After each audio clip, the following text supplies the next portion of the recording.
Rewa collector ने राजस्व महाअभियान में लापरवाही बरतने वाले अधिकारियों के खिलाफ बड़ी कार्रवाई की है। निरीक्षण के दौरान कलेक्टर ने त्योथा तहसील कार्यालय का निरीक्षण किया। यहां प्रकरणों को बिना वजह से पेंडिंग में रखा गया था। कई राजस्व प्रकरणों का फैसला नहीं किया जा रहा था। इस पर त्योथर तहसीलदार राजेश तिवारी पर गाज गिरी। उन्हें तहसीलदार के प्रभार से हटा दिया गया। नायब तहसीलदार दिलीप सिंह को प्रभार सौंप दिया गया है। इसी तरह राजस्व महाअभियान में लापरवाही बरतने वाले 32 पटवारियों पर गाज गिरी है। सभी का 1 सप्ताह का वेतन राजसात कर दिया गया है। यह वर्तमान कलेक्टर प्रतिभा पाल की अब तक की सबसे बड़ी कार्रवाई मानी जा रही है। कलेक्टर रीवा ने नायब तहसीलदार और तहसीलदार के खिलाफ भी बड़ी कार्रवाई की है। राजस्व महाअभियान की वीडियो कॉन्फ्रेंसिंग में कई नायब तहसीलदार बिना सूचना के नदारद रहे। इन्हें नोटिस जारी की गई है। इनमें नायब तहसीलदार रायपुर सुनौरी भगवान दास रैदास, चाकघाट वृत्त के नायब तहसीलदार वीरेंद्र द्विवेदी, गढ़ी वृत्त के नायब तहसीलदार द्वारिका प्रसाद दहायत को नोटिस जारी किया गया है। इसी तरह प्रधानमंत्री किसान सम्मान निधि से जुड़े मामलों में KYC नहीं कराए जाने पर सिरमौर के प्रभारी तहसीलदार अरुण यादव, त्योंथर के प्रभारी तहसीलदार राजेश तिवारी, जवा के प्रभारी तहसीलदार राजेंद्र शुक्ला, मनगवा के प्रभारी तहसीलदार नीलेश सिंह को नोटिस जारी कर 2 दिन में जवाब मांगा गया है।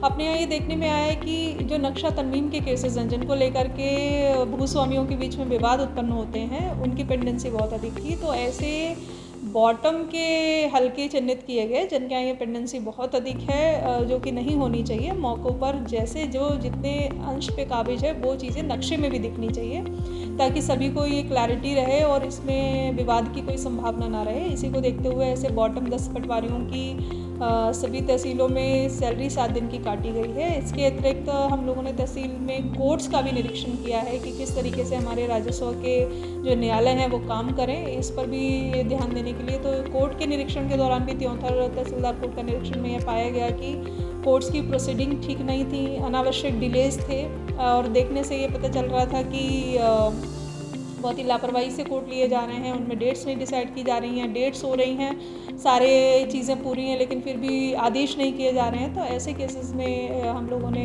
संबंधित तहसीलदार को हटाकर उनकी डी भी इंस्टीट्यूट की है, उनकी जांच भी की जाएगी। तो इस प्रकार से राजस्व न्यायालय भली प्रकार से काम करें और जो राजस्व का अमला है फील्ड लेवल का, वो तत्परता से लोगों की समस्याएं सुने, उनका निराकरण करें। ऐसी इस अभियान की मंशा है। राजस्व महाअभियान को लेकर के राजस्व में कुछ बिंदुओं को चिन्हित किया गया है, कुछ सेवाओं को चिन्हित किया गया है जिनमें या तो पुराने प्रकरण हो या नई कोई डिमांड्स आ रही हैं। इन सभी को हम लोग इस 45 दिन के अभियान में शुरू करें। ये अभियान कल से शुरू हुआ है और इसमें जो मुख्य बिंदु हैं वो एक तो राजस्व का जो कोर्ट के केसेस हैं उनका निराकरण टाइम लिमिट में हो, चाहे वो नामांतरण के केसेस हैं या बंटवारे के हैं, सीमांकन के केसेस हैं। इसके अलावा प्रधानमंत्री किसान सम्मान योजना है और उसमें भी कई सारे हितग्राही अपने यहाँ रीवा जिले में लगभग 8 से 9 हज़ार अभी भी ऐसे हैं जिनका KYC जिन्होंने नहीं कराया है या फिर अपना NPCI से लिंकेज नहीं कराया बैंक से, इस कारण से उनको इस योजना का लाभ नहीं मिल रहा है।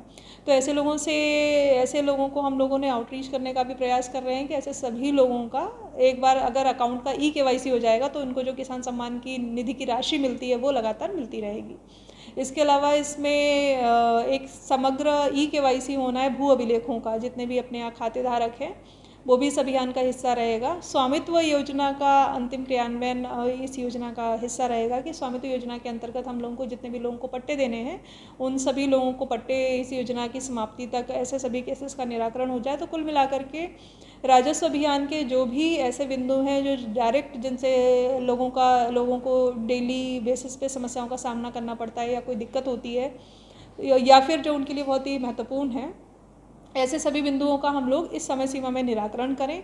इस संबंध में हम लोगों ने सभी तहसीलों की ये उचित समझा कि पटवारियों तक सभी को प्रशिक्षण भी एक तरीके से हो जाएगा और एक रिव्यू भी हो जाता है जिसमें सभी को ये बता दिया जाए कि आने वाले 45 दिन में उनको क्या काम करना है, कैसे काम करना है। और ये इस समय सर्वोच्च प्राथमिकता का एक अभियान है और इसमें अगर कोई भी हिलावाली करेगा तो ऐसे लोगों के खिलाफ हम लोग सख्त कार्रवाई भी करेंगे। कुल मिलाकर के रेवेन्यू से संबंधित कोई भी दिक्कत लोगों को फील्ड पर ना आए, इसका प्रयास इस अभियान के माध्यम से किया जाएगा।